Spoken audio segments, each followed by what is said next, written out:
Thanks for clicking. My name is Mark Mitchell. I'm a mortgage broker here in London, Ontario. Today I want to do a brief update on China, as there was quite a few stories this week which very well could have a negative impact on Canadian real estate. I think these stories are going to continue, and there's probably going to be too many to count.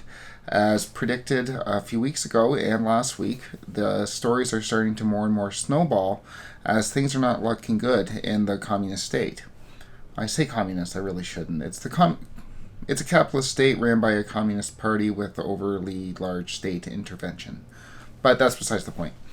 So today I want to go through the top 3 stories that could have a negative impact on Canadian real estate. We'll continue to have updates on a weekly basis for the foreseeable future as these stories continue to unfold. So click like and subscribe to get those updates. But for now, let's get into a brief overview of those top 3 stories.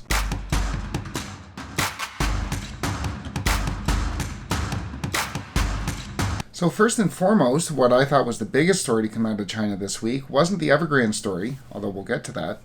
It was the $8.2 trillion in extra debt that held by local governments that nobody knew about.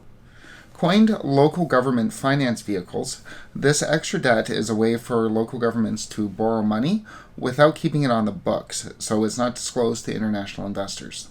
Why I think this is so important is because, as we mentioned last week, as Evergrande started to unfold, and it has been unfolding, is that this debt crisis is going to shine a light on all the other parts of China, including the other real estate developers, but also the local governments.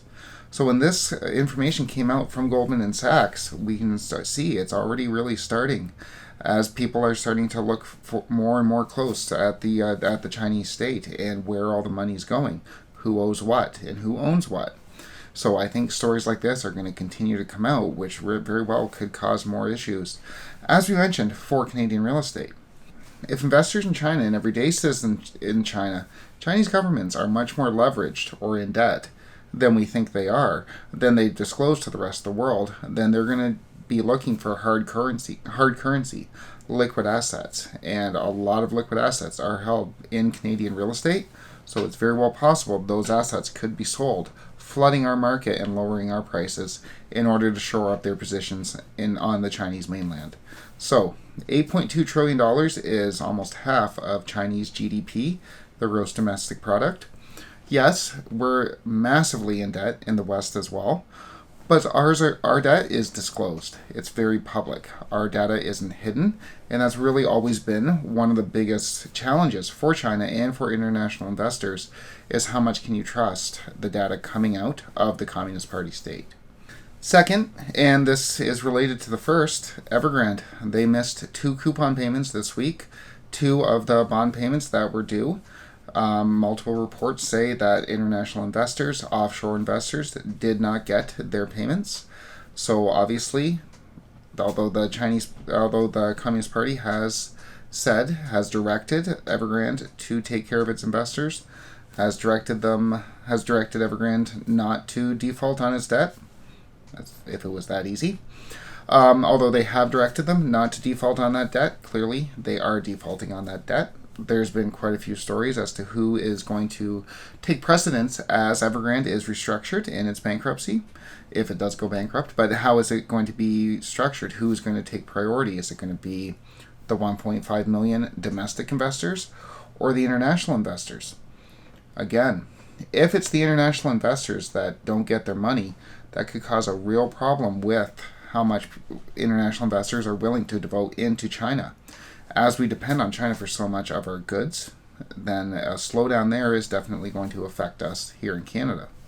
And, as we just mentioned, a slowdown there, if people need money, they've got money in Canada, very well could dump their real estate positions, their real estate holdings here in Canada. Third, and finally, is an energy crisis going on in China. And this is somewhat related to the first 2 news stories, but as the price of oil has gone up through the roof over the past few weeks and months, there's been a developing energy crisis throughout the Chinese state, with companies such as Tesla and Apple having to shut down their operations temporarily. But when we're already having global supply issues, a shutdown in operations is really not what we need right now. We've been mentioning on this channel quite a bit, and it's been in the news, that inflation is expected to keep on going up and up and up. And as inflation continues to go up, so too do pressures to raise interest rates in order to cool down that inflation. This is at a time when we really need things to be running smoothly, at the very least, to get the economy back up and running again. So supply chain issues have been noted already in Canada's inflationary problems.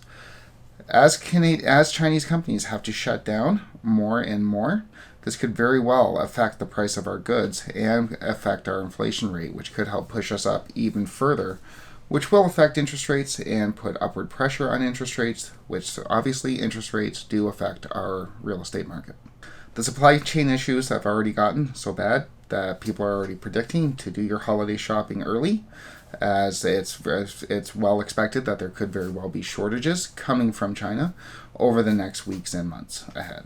So this has been the top 3 stories coming from China this week that could affect our Canadian real estate market. And I expect these stories to continue. Where there's smoke, there's fire was the call being put out by a lot of the news articles this week, a lot of commentators. And as we said last week and beyond, that when you see $300 billion debt by Evergrande and it brings a spotlight put on to the Chinese finances, it's usually only the beginning.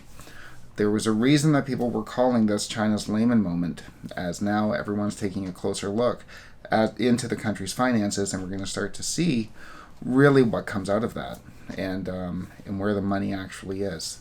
So I do want to continue to do this series every week, as I think there's going to be more and more news stories.